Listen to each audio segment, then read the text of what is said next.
Happy Wednesday, April 21st, 2026, everybody. It's the 100 and something day of the year, and we got some weather to talk about.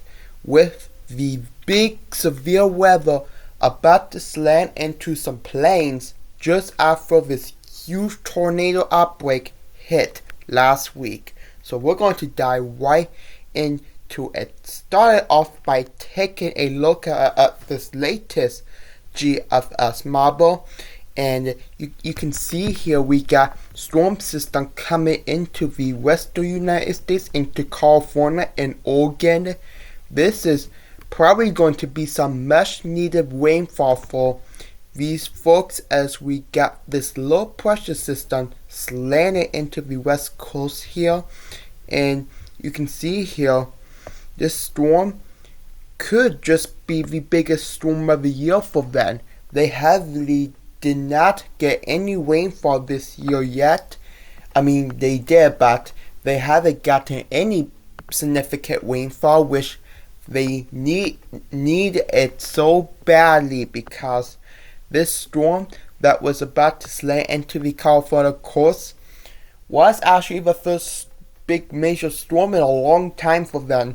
So they're going to get much needed rainfall and much needed snowfall across the higher Rocky Mountain range into the Sierra Nevadas in Mobile, California. So it's going to be a great big day for them. But don't forget, we got some flooding to worry about and some big heavy snow as well. So if you plan on traveling there today, don't travel there, because just stay home, stay alerted for some flooding, stay alerted for some severe weather, and more. So just stay alerted today.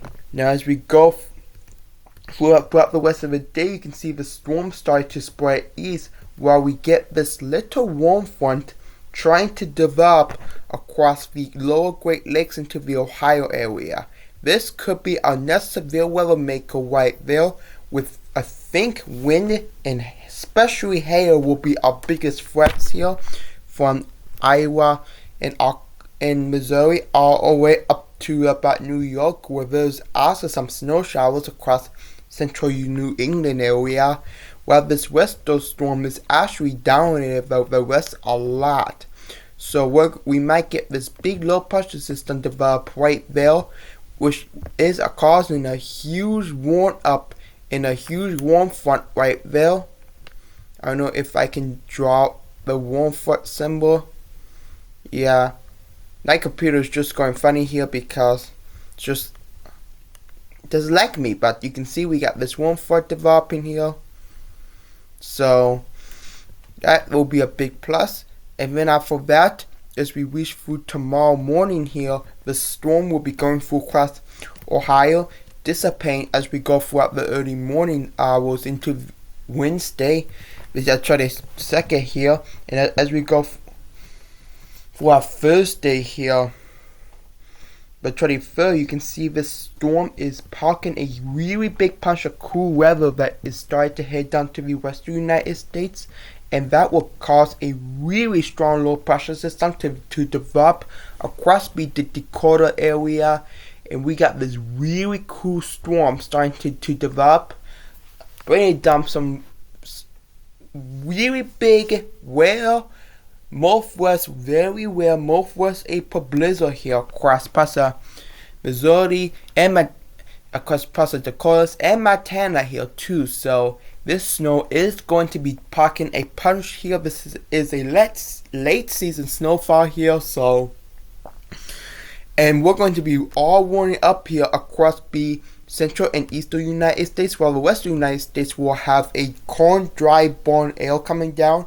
And this dry line and the cold front combined together will spark up some big severe weather for Thursday. And that's what we have here exploding.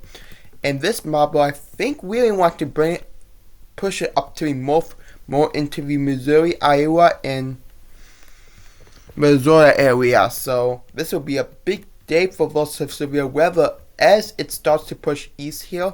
Friday, the Thursday to Friday, the 24th into 25th here, we got this storm which will be pushing east across Ohio Valley. And then we're going to spark another severe thunderstorm across the Great Plains as we reach through next Sunday here. We're going to have a big storm pushing across the Great Plains and then another big storm for next Monday. So, and look how big this low pressure is. I mean, look how the size of that thing is. This is a huge storm. And this might bring in not just severe weather across the plains, but this also might bring severe weather across Iowa, Louisiana, across Tennessee, Illinois, Indiana, Alabama, everything like that. And this will push east as this low is planning on stationating this. And I think the first one for at least this part here might bring in some wind, hail, and even some tornado front as well. As I guess this big spill of cold, dry air combined with moist air combine together, and this will create a firework in the sky. It might bring in one of the first southeastern severe weather every year, which is good because southeastern United States needs the rain because they've been in a drought for like weeks and weeks, and they got fire bills there as well, so they will really need the rain. So that's gonna be good news for them if this model is correct, which it should be. So it'll be very good news for them. And as this low pressure is kind of stationary here, this might bring in some hail and some snow across Ohio and in the Great Lakes until we move east here as we go throughout late April into early May. And as we reach through early May, the storm system will move away, and this will cause another big severe weather front to come down across the eastern United States. So this will be banging up with some severe weather and with more and more severe weather as we go throughout the rest of April. So I think this April, it might get really active here. So we're going to watch this really closely as we reach late April into early May. And the Storm Prediction Center has it on track as well as for day 1. We got nothing but Texas. Day 2, which is today, we got Ohio Valley storm, we got California storm, our general thunder, which is anything is possible, so keep your watch warning advisory. The green thing, which is from the South Dakota all the way down to Texas, that is when you see the level 1 Marshall wish, and that does include McCrack, Cody, Grasbo City, all the way down into Texas area. So please make sure you'll all keep it safe here for potentially hail and winds here as we go throughout Wednesday. And then for Thursday here, you can see we got this big level 2 with a slight wind from Oklahoma all the way up to Iowa. That does include places from Tulsa, Maryland, all the way up to Denver. So anywhere in Petreville, be ready for some tornadoes, some wind, and some hail.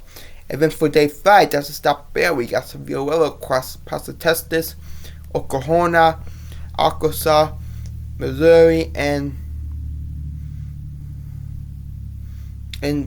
far northeast Louisiana. But this might grow bigger, this might grow small, this might shift east, west, north, south, whatever it do. So we're going to talk this to you as we get closer here to this. So now, how cold is it going to get? Well, you guys are feeling this really big cold air while we've been dealing with shorts and weather lately. We're going to be dealing with cold air, and then after that we might warm up a bit as we head throughout the rest of the week before this cool air comes back, and then we might warm up again. But look, as we head throughout May 11 into May 1st, look how we're starting off May. Very cold. Potentially in the 30s into the teens here. That is way below average for this time of year. And this is why the Climate Prediction Center actually have this below average temperature across for the 8 to 14 day outlook across parts of northeast United States, while the western and the southern United States is having fun in the sun. So if you guys live anywhere in Millville, be ready for some brutal weather and enjoy the weather as you can, because you're not going to like what's going to happen in May. So, anyways, that's it for this video, guys. Make sure you like, comment, subscribe. My eye surgery went well, and I will feel better from that soon. I will be uploading a video to tell you guys more about it very soon. So, be sure you like, comment, subscribe.